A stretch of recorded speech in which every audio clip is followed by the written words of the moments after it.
Hey guys, time for another walk and talk, and I haven't done one of these at night for a long time, so let's go ahead and give it another whirl. Got the light on there, so hopefully you guys can see my face once I leave the reach of the spotlights here. Now, the video down below is from a fellow content creator called Decipher. I've recommended a couple of his videos in the past. He decided to tackle the topic of incels, and it's just such a funny thing, because incels probably have to be the most pitiful group of men on the face of the earth. And a while back I made a video about my thoughts on MGTOW and incels, and a lot of people jumped down my throat. They said, well, you're conflating the two. And I just thought, well, you guys obviously didn't watch the video that I made. I clearly said that I see a distinction between the two groups. And with MGTOW, I don't really look at it as men going their literal own way, like just being alone, because that sounds like incelism to me. I think that MGTOW to me means that men going their own way in regards to putting themselves first rather than women. In fact, I'll go ahead and recommend another video. I might make a separate video on this with in regards to this other content creator called Bulldog Mindset. And he said, don't let your life revolve around women, because you will ultimately fail. You'll ultimately be very unhappy. Kind of has a MGTOW feel to it, MGTOW overarching theme. So I really do think that MGTOW means men going their own way in regards to putting themselves first, because I think that's what women actually really respect, is independent men. They don't want men that are going to be dependent on them for love or attention, because I think it's supposed to be the other way around. I think women are ultimately going to be the ones that are looking for that affection and that attention. So it's very off-putting to them when men are in that position. I've talked about this before. I mean, there's literally dudes that I talk to that are like almost twice my age. It's pretty pathetic.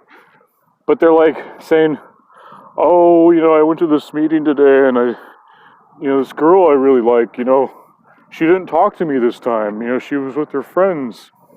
And I'm thinking, dude, you just got to go up to her and talk to her, honestly, You got to show that you have the balls to talk to her. Because if you don't have the balls to talk to her, then how are you going to be a viable partner to her? I mean, this is kind of going very primal / primitive, but, women are looking for a man that can protect them. And if you're too much of a pussy to go talk to her, then you're probably not going to be a very good guardian to her or to your prospective children. So MGTOW, in my opinion, means, you got to put yourself first.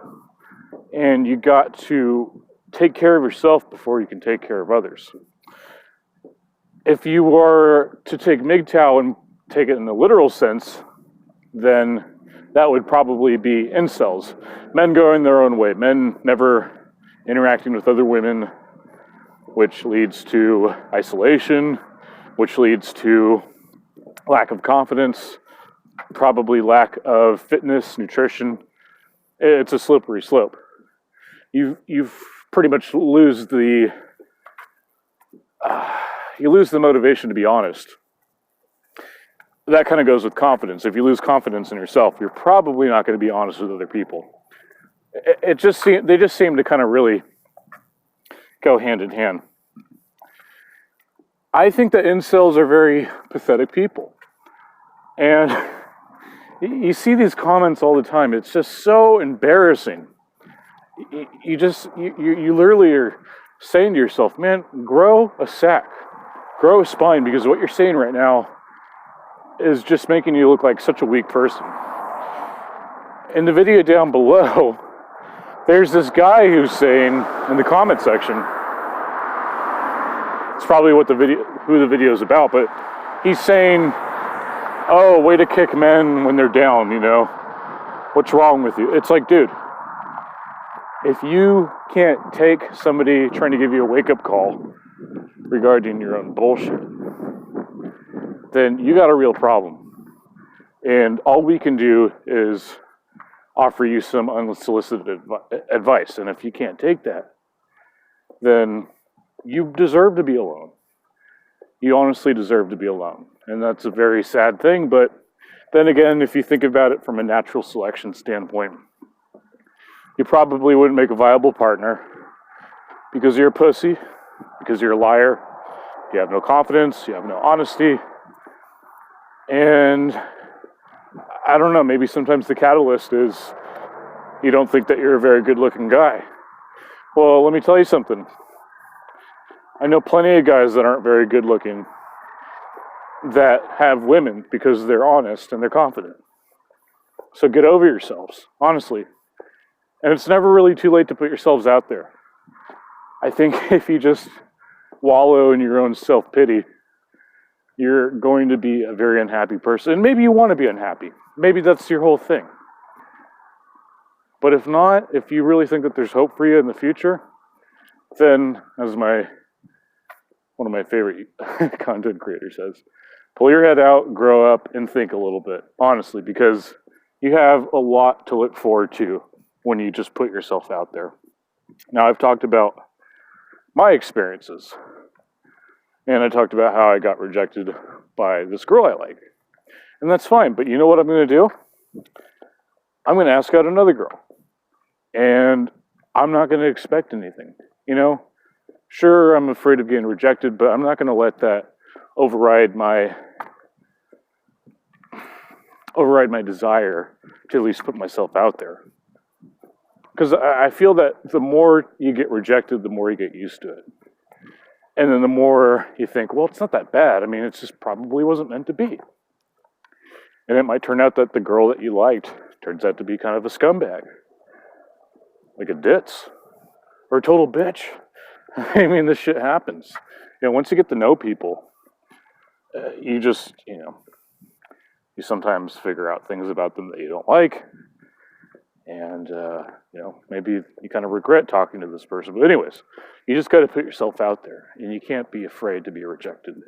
Honestly, like I just said before, if you are scared of getting rejected to the point of allowing that to prevent you from talking to the girl that you like, then you're not going to make a viable partner.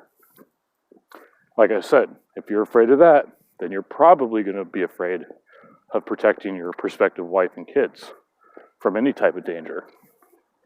That's a very undesirable position to be in. And I don't want to feel sorry for you guys, honestly, because that's what some of you guys want. You guys want a pity party. And it's not helping you. It's not helping anybody. So take a chance on yourself and see where it takes you. You know, you only live once. And do you want to spend your whole life being alone? And do you want to wake up one day and be an old man and just say, why didn't I put myself out there? Honestly, you don't want to be in that position. And honestly, I don't want you to be in that position if you even have a sliver of hope for yourself. Just put yourself out there, honestly. All right, guys, that's all I got. Thank you so much for watching. God bless, and I'll see you guys later.